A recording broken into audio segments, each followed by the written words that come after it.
Good morning, सुप्रभात, केम छो, सलाम। उम्मीद है आप सब लोग बेहतर होंगे, अपना ध्यान रख रहे होंगे। आप में से कई सारे लोग लगातार मुझसे पूछ रहे हैं कि सर आप यूपीएससी की क्लासेस कब से शुरू कर रहे हैं। देखिए, यूपीएससी की क्लासेस जो है वो बायोमेंटर्स के अंदर शुरू नहीं होंगी। यूपीएससी की क्लासेस शुरू होंगी एक सेपरेट नेम से। जैसे कि आईआईटी प्रेप बायोमेंटर्स से एसोसिएटेड जरूर है, पर वो एक सेपरेट विंग है। और यूपीएससी के लिए भी एक विंग जो शुरू होगा वो सेपरेट विंग शुरू होगा। मतलब बायोमेंटर्स नीट का एक्सक्लूसिव इंस्टीट्यूट है, तो नीट का एक्सक्लूसिव इंस्टीट्यूट ही रहेगा।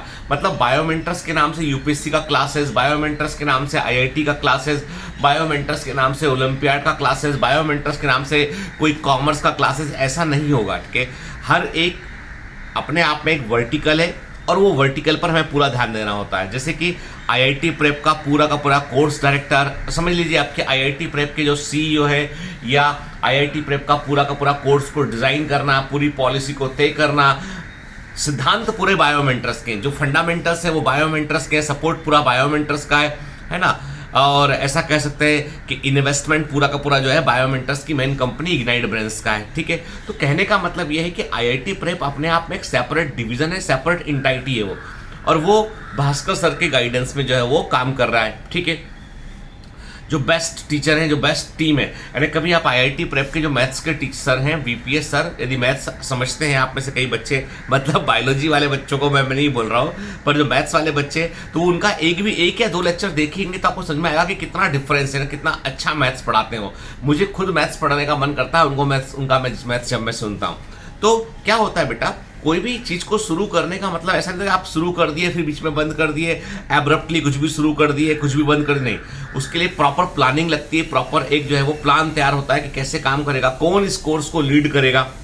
तो देखिए, आईआईटी के अंदर तो हमको लीडर के रूप में जो है वो राहुल सर, बीपीएस सर और भास्कर सर मिल गए हमें, जो तीनों मिलकर पूरी की पूरी टीम को लीड कर रहे हैं। और आईआईटी प्रेप जो है वो बहुत बढ़िया तरीके से काम कर रहा है। ठीक है, ये बात अलग है कि जो हमारे एक्सपेक्टेशन थे कि इतने बच्चे जुड़ेंगे तो ये ऑर्गेनाइजेशन ऐसे ग्रो करेगा, वो उससे थोड़ा सा कम रह गया वो। लेकिन वो देखो, सिंपल सी बात है ना कि मैंने कहा ना कि ये बच्चे चूंकि जो पढ़ रहे होते हैं वो कस्टमर नहीं होते हैं, वो कमांडोज होते हैं। ठीक है, और वो उनका भरोसा जीतने के लिए आपको कुछ समय मेहनत करनी होती है। ठीक है, एफर्ट करने होते हैं, तो भरोसा, क्योंकि सारा खेल तो भरोसे का, ये गुरु शिष्य परंपरा कहीं गई नहीं है वो, एंड मोबाइल फोन से कहीं गायब नहीं हो गई वो कहीं ना कहीं है जिंदा वो। ठीक है, तो मैंने अपनी पूरी टीम को हमेशा बोलता हूं कि आप और हम ये सोच लो कि आप अपने घर में अपने भाई को, अपने बच्चे को जैसा पढ़ाओगे, उसकी सफलता के लिए जितने आप चिंतित रहोगे ना, उतना ही चिंतित आपको इन कमांडोज के लिए रहना। आपको कोई भी कमांडो यहाँ पर ग्राहक नहीं है, हर एक कमांडो यहाँ पर जो है वो हमारा फैमिली का, परिवार का एक हिस्सा है। तो वो शुरू किया हमने, ठीक है, जिसको इस्टेब्लिश होने में अभी और वक्त बाकी है। ऐसा नहीं बोलूंगा मैं कि वो आउटस्टैंडिंग हो गया है ये। देखो, कोई भी चीज को शुरू होने के बाद इस्टेब्लिश होने में थोड़ा टाइम लगता है, इसलिए उनका ऐप भी अलग है, उनका वेबसाइट भी अलग है, पूरा सिस्टम अलग है, इनफैक्ट उनका ऑफिस भी अलग है, उनका पूरा ऑफिस, उनके स्टूडियो, सब कुछ अलग है। तो जब हम यूपीएससी का कोई सिस्टम शुरू करेंगे तो उसको भी ऐसे ही शुरू करना पड़ेगा हमें, कि यूपीएससी के सिस्टम को लीड करने वाला कोई व्यक्ति हो। ठीक है, उसको अंदर जो पूरी फैकल्टीज को मैनेज करने वाला कोई व्यक्ति हो, सेपरेट ऑफिस हो, सेपरेट स्टूडियो, सब कुछ सेपरेट होगा। अब रही बात बायोमेंटर्स के कमांड सेंटर, तो बायोमेंटर्स एक बड़ा ऑर्गेनाइजेशन है। बायोमेंटर्स में जो है वो बहुत बड़ी संख्या में बच्चे पढ़ते हैं, टीम बहुत बड़ी बायोमेंटर्स की, क्योंकि इतने सारे बच्चों को कैटर करने के लिए बड़ी टीम रखनी होती है। तो बायोमेंटर्स एक सेपरेट जगह चीज है। तो बायोमेंटर्स जो है वो समझ लो क्या, वो मदर ऑफ ऑल ऑर्गेनाइजेशन समझ लीजिए बायोमेंटर्स को। ठीक है, वैसे काम कर रहा है। तो इसीलिए थोड़ा बेटा सब्र रखिए। आप मुझे यदि बार बार प्रेसाइज करेंगे इसके लिए, तो मतलब मैं जो है वो जल्दबाजी में आके कुछ शुरू कर दूं, बोलूं नहीं भैया 6 महीने बाद चल नहीं रहा, प्रॉब्लम हो रहा है इसमें, तो बंद करना पड़ेगा या चेंज करना पड़ेगा, वो सब काम नहीं कर सकते। ठीक है, एक बार क्योंकि एक भी बच्चा पढ़ रहा होगा तो प्रॉमिस हो चुका है, तो फिर प्रॉमिस को लेकर आगे चलना पड़ेगा, है ना। एक बार मैंने दी, प्रॉमिस कर दिया आपसे, तो फिर मुझे कुछ ना कुछ करना पड़ेगा। ठीक है, तो अब सुनिए, हम बात कर रहे थे वर्ल्ड वॉर के बारे में। तो वर्ल्ड वॉर फर्स्ट कैसे हुआ ये मैंने पिछली बार आपको बताया।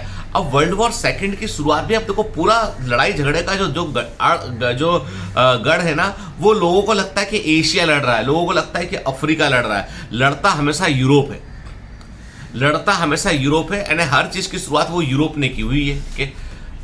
मतलब ये बड़े वॉर जो वर्ल्ड वॉर हुए ना, तो सेकंड वर्ल्ड वॉर भी जो है वो कहां से शुरू हुआ, यूरोप से शुरू हुआ, जब जर्मनी ने 1939 सितंबर 1 सितंबर 1939 को जो है वो जर्मनी की फौज निकली पोलैंड पर कब्जा करने के लिए। जर्मन नाजी फौज ने जो है वो पोलैंड पर कब्जा कर लिया, उसमें इन्वेजन कर दिया कि जैसे कि आज हम कह सकते हैं कि रशिया ने जो है वो यूक्रेन पर हमला कर दिया, पूरा यूक्रेन को अपने अंडर में करने की कोशिश कर रहे हैं। ऐसे ही जो है जर्मन फौज जो है वो पोलैंड के अंदर इंटर कर गई।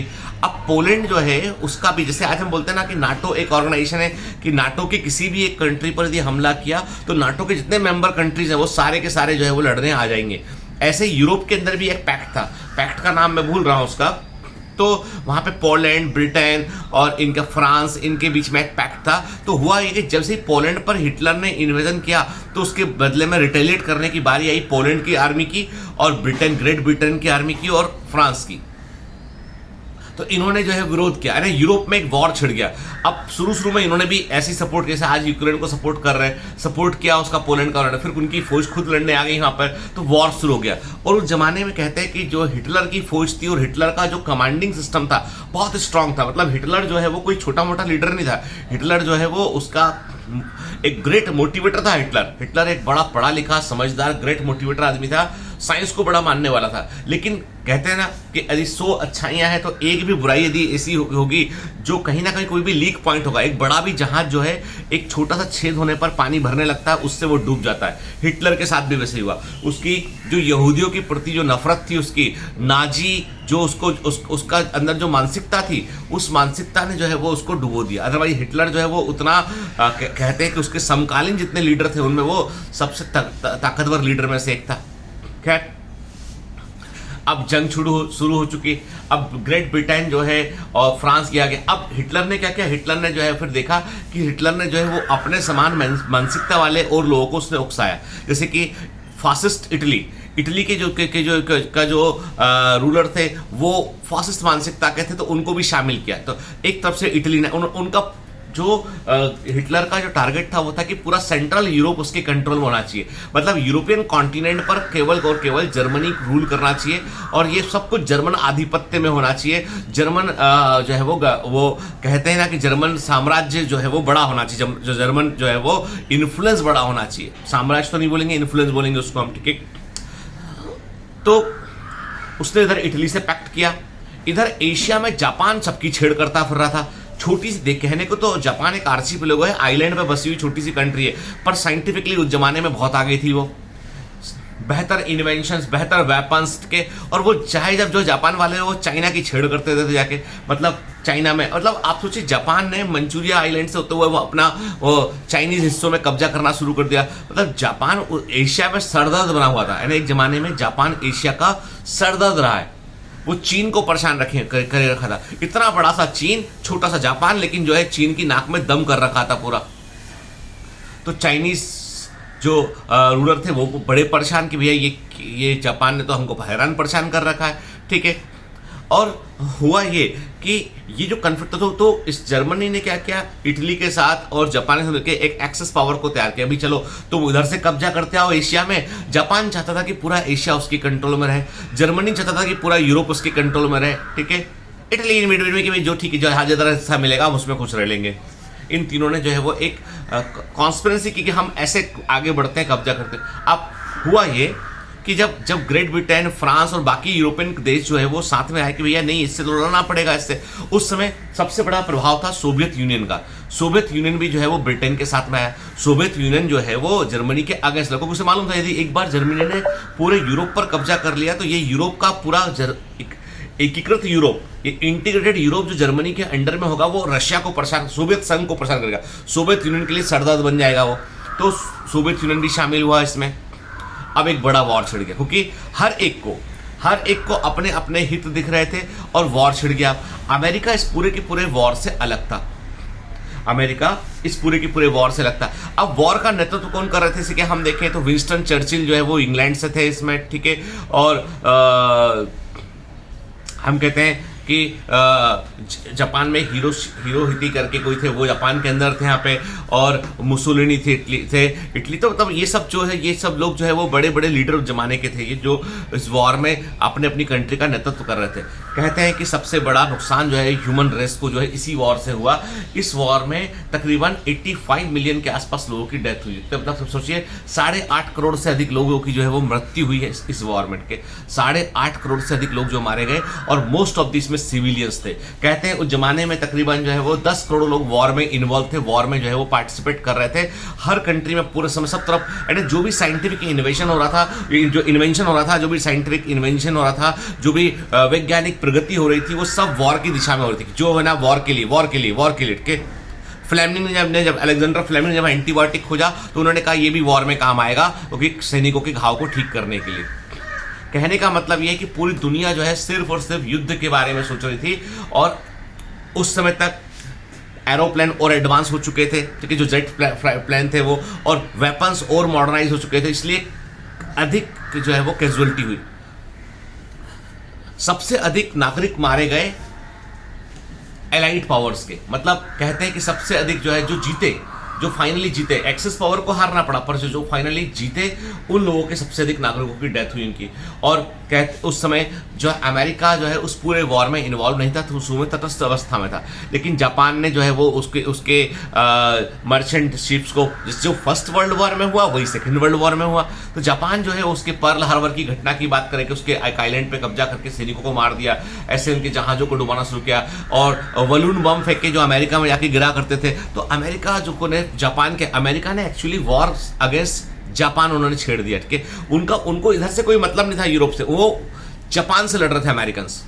अब जब जो है ऐसा लगने लगा कि भाई कि जो एलाइड पावर जो है वो शक्तिशाली हो गया और वो डोमिनेट करने लगा इन पर, तो फाइनली हिटलर ने कर लिया सुसाइड कर लिया। ठीक है, इटली कब्जे में कर लिया गया, उसको सरेंडर करने को मजबूर किया गया, पर जापान ने मना कर दिया। जापान ने कहा हम सरेंडर नहीं करेंगे बाबा, ठीक है, हम नहीं करेंगे, हम तो लड़ेंगे लास्ट मिनट तक। ठीक है, जापान ने सरेंडर करने से मना कर दिया, और इसके लिए जो है वो बड़ा कोशिश किया लोगों ने कि भाई खत्म करो वॉर को, बहुत दिन हो गया। 1945 हो चुका था, 1939 से शुरू हुआ था, 6 साल वॉर को हो चुके थे, और 8-10 करोड़ लोग मर चुके थे। इतनी बड़े पैमाने पर कैजुअलिटी, पूरे रिसोर्सेस, पूरा पैसा सिर्फ लड़ने में जा रहा था। लोग भुखमरी से मर रहे थे, बीमारियों से मर रहे थे, और मतलब पूरी दुनिया में एक अव्यवस्था फैली हुई थी, सब और पब्लिक भी थक चुकी थी वॉर से। कब तक युद्ध होता रहेगा? पब्लिक भी अपने जो गवर्नमेंट थी उनको क्वेश्चन करना शुरू कर दिया पब्लिक ने। तो जापान ने उस समय पे सरेंडर करने से मना कर दिया। तो फिर अमेरिका को आया गुस्सा, उन्होंने जो है वो 6 अगस्त और 9 अगस्त को उन्होंने हिरोशिमा और नागासाकी पर उन्होंने जो एटम बम गिरा दिए। अब उस जमाने में समझ ही नहीं आया कि ये एटम बम आया क्या चीज थी, इतना बड़ा बम कि पूरा शहर ही गायब हो गया, और उसका इंपैक्ट जो है वो 50 साल तक रहा। आज तक उसका इंपैक्ट है हिरोशिमा नागासाकी पर, आज तक उसका इंपैक्ट है उसके रेडिएशंस का। क्योंकि आपको पता ना, ये रेडिएशन जो एटॉमिक, जो भी न्यूक्लियर, जो हम कहते हैं कि जो रेडिएशन वाले रेडियोएक्टिव एलिमेंट होते हैं, इनका अपना हाफ लाइफ होता है। वो एक से आधा होगा, आधे का फिर आधा होगा, उसका फिर आधा होगा, उसका फिर आधा होगा, लंबे समय तक प्रेजेंट रहता है वो। तो जब एटम बॉम्ब गिरे उसके ऊपर, तो जापान ने फिर सरेंडर किया, क्योंकि जापान को ऐसा लगा यदि अब सरेंडर नहीं किया गया तो और भी एटम बॉम्ब्स गिरेंगे हमारे शहरों पे आके, और पूरा शहर खत्म हो जाएगा। जब हम खुद ही नहीं बचेंगे तो हम किसके लिए लड़ेंगे, किस चीज के लिए हम जो है वो अपना किस चीज को हम रूल करेंगे भला। तो जापान को फिर जो है वो सरेंडर करना पड़ा, और फिर जो है वो 2 सितंबर कहते हैं 1945 के आसपास वॉर खत्म हुआ। 46 तक जो है वो सब कुछ चलता रहा, और उसके बाद यूनाइटेड नेशंस को बनाया गया, संयुक्त राष्ट्र को बनाया गया, जिसमें कि जो है वो अब उस जमाने में पावरफुल शक्तिशाली लोग कौन थे? चाइना था, चाइना पावरफुल था, ठीक है, सोवियत संघ पावरफुल था, अमेरिका पावरफुल था, ब्रिटेन पावरफुल था इसमें। तो ये जो है तो इन कंट्रीज को जो है वो परमानेंट मेंबर के रूप में शामिल किया गया। रशिया जो सोवियत संघ है वो, इनको शामिल किया गया उसके अंदर, तो इनको स्थायी मेंबर मिले, 5 स्थायी मेंबर बने उसके। तो कहने का मतलब ये कि वहां पर यूनाइटेड नेशंस आए, ताकि आगे चल के कभी ऐसा ह्यूमन सिविलाइजेशन में जो है कभी आगे चल के ऐसा कोई बड़ा कन्फ्लिक्ट ना हो जिसमें कि करोड़ों लोग मारे जाएं। यह सेकेंड वर्ल्ड वॉर की कहानी है। थर्ड वर्ल्ड वॉर लोग कहते हैं कि यदि ये वॉर लंबा चला, यदि यूक्रेन और रशिया का वॉर लंबा चला और यूरोपियन कंट्री से पोलैंड ने फाइटर प्लेन भेजने का बोला, धीमे धीमे करके यदि कंट्री शामिल होती चली गई, तो it may turn into the third world war. और थर्ड वर्ल्ड वॉर की कैजुअलिटी का अंदाजा आप ऐसे लगा सकते हैं कि कम से कम 50 करोड़ लोग मारे जाएंगे। कम से कम 50 करोड़, कितने? 50 करोड़ लोग मारे जाएंगे, जो पूरी अमेरिकन पॉपुलेशन का 1.5 गुना है, जो पूरी अमेरिकन पॉपुलेशन का 1.5 गुना है। क्योंकि आज जो विनाश के हथियार हमने तैयार किए हुए हैं वो बड़े पैमाने पर डिस्ट्रक्शन करते हैं उनके, और वो यदि एटॉमिक युद्ध हुआ तो कहते हैं कि जो है वो 3/4 ऑफ ह्यूमन पॉपुलेशन वैनिश कर जाएगी। इतना मतलब, और सबसे बड़ी बात है कि कभी भी आम पब्लिक जो होती है ना, वो वॉर नहीं करती है, लीडर्स वॉर करते हैं। पुतिन को अपने अहम की चिंता है कि मैंने इन्वेजन किया और मैं जीता नहीं तो क्या होगा। जेलेंस्की को अपनी चिंता है कि यदि हम अभी सरेंडर कर दूंगा मैं तो क्या होगा। जबकि कायदा ये कहता है कि चलो ठीक है, जो डैमेज हुआ तो हुआ, उसके बाद का डैमेज तो रोकना चाहिए, कुछ ना कुछ कोई रास्ता निकालने की कोशिश करना चाहिए। आप 1 to 1 धमकी देके झगड़ा करते रहेंगे तो किसी दिन तो एक को खत्म होना है, और वो खत्म एक नहीं होता है, उसके कई नागरिक खत्म होते हैं, उसके पूरे सिटीजन्स खत्म होते हैं। तो सच्चाई तो ये है कि ये सेकेंड वर्ल्ड वॉर में लड़ाकू, क्या जर्मनी के आम नागरिक बाहर निकलने आए थे लड़ने के लिए कि हमको ऐसा करना है? क्या उनसे पूछा गया था यहूदियों से? उन जो जर्मन सिटीजन थे उनसे पूछा गया था? क्या जो ब्रिटिशर्स थे उनसे पूछा गया था, जो आम नागरिक से? कोई को नहीं है फुर्सत भाई लड़ने के लिए। ये लीडर्स का अहम है। सोचिए सरफिरे 15-20 लोग हो जाते हैं इकट्ठे, तो फिर ऐसा झगड़ा होने लगता है। तो ये लड़ाई जो है वो अपने अपने वर्चस्व की, अपने अहम की लड़ाई है, और अहम की लड़ाई तो जो है उसमें नुकसान सबका होता है। जो लड़ता है उसका भी नुकसान है, जो हारता है उसका भी नुकसान है, जो जीतता है उसका भी नुकसान है, और सबसे बड़ा नुकसान निरीह और निर्दोष लोगों का होता है। यानी कहते हैं कि सेकेंड वर्ल्ड वॉर में जो लोग मरे, बहुत सारे लोग, उनको कुछ पूरे वॉर से अब एक बॉम्ब कहीं, और वहां पे क्या क्या उस जमाने में ये भी था कि पॉपुलेशन पे बॉम्ब गिरा दिया, शहर पर बॉम्ब गिरा दिया। अब एक छोटा बच्चा अपनी माँ की गोदी में है, बैठा हुआ है, सुलाने की माँ उसे कोशिश करी, लोरी गाकर उसे सुला रही है, और बॉम्ब गिरता है ऊपर से, माँ बच्चा दोनों खत्म। आप सोच सकते हैं ऐसे सीन कई सारे घटे होंगे उस जमाने में। तो कहने का मतलब ये कि war is never a solution. और जितने लोग वॉर को सपोर्ट करते हैं ना, मुझे उन लोगों से बड़ी कोफ्त होती है मुझे, कि मुझे लगता है कि यार तुम बताओ मेरे को कि आज एक आदमी को कट लग जाए, कुछ हो जाए, किसी को जो है वो गंभीर चोट लग जाए, तो तुम क्या करोगे? अस्पताल लेके दौड़ोगे? मारने के लिए सब तैयार है, बचाने के लिए तो बहुत गुर्दा चाहिए ना, उसके लिए तो बहुत पढ़ना पड़ता है।